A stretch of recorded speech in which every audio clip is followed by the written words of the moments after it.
Hello all, and welcome to Cube Talk, where I spend some time talking about one of my own creations.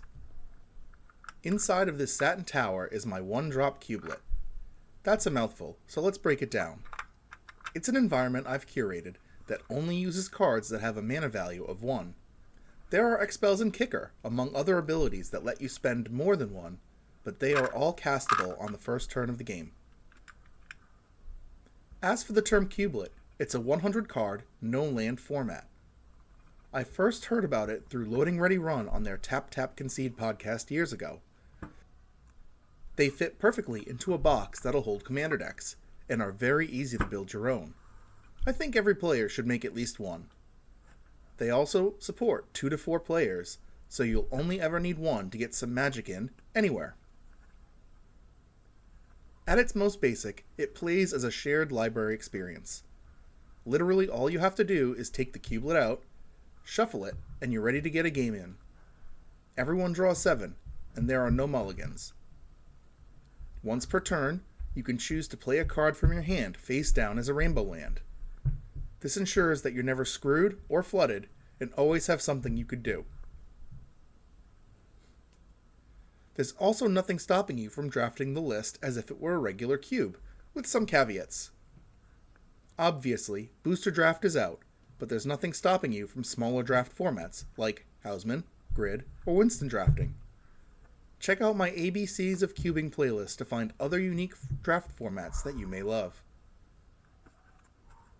So, to get started on design goals for this cubelet, I was once again inspired by Loading Ready Run and one of Ben Wheeler's creations. But, as my playgroup is small and I like to travel, I wanted something a little bit more pocket-sized. The next question is about its composition. The mana curve is obviously a non-issue, but being able to support so many different ways to play becomes the pivotal one. I couldn't bake in any hard synergies or combos, as the chances that a player would be able to put them together is minimal at best. So I opted for more general strategies, like artifacts and counters, that can be found across the color spectrum. Another thing I tried to do within the context is almost power max the environment.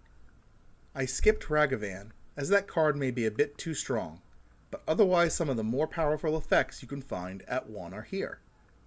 My favorite is Isolate, an otherwise mediocre card which is single target remove anything spell in this environment.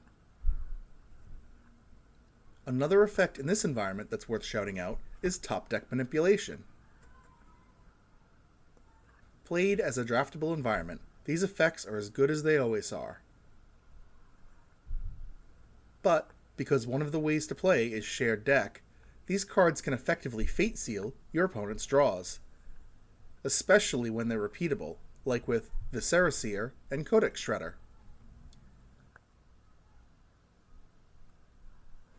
That's right, Lantern of Insight is here too, for all you degenerates wanting to give that a try.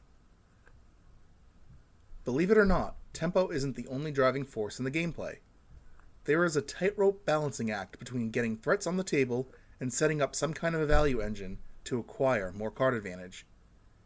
If you try to be the drop everything aggro player, you'll be surprised to find yourself in the losing position. There is one rules modification that I've made, the Black Staff at Waterdeep. I was looking for a repeatable way in blue to animate artifacts, and this exactly fits the bill. However, it only targets non-tokens. So, with a stroke of the figurative Sharpie, it now targets tokens as well. That'll wrap up the dive into my One Drop Cubelet. I hope to have inspired some of you to build your own. If you're curious, the full list is in the description. Also, I'd love to see your cubes and possibly help you refine your ideas. If you're interested, send me an email at redshirtdownyt@gmail.com. Subject line, Deep Analysis.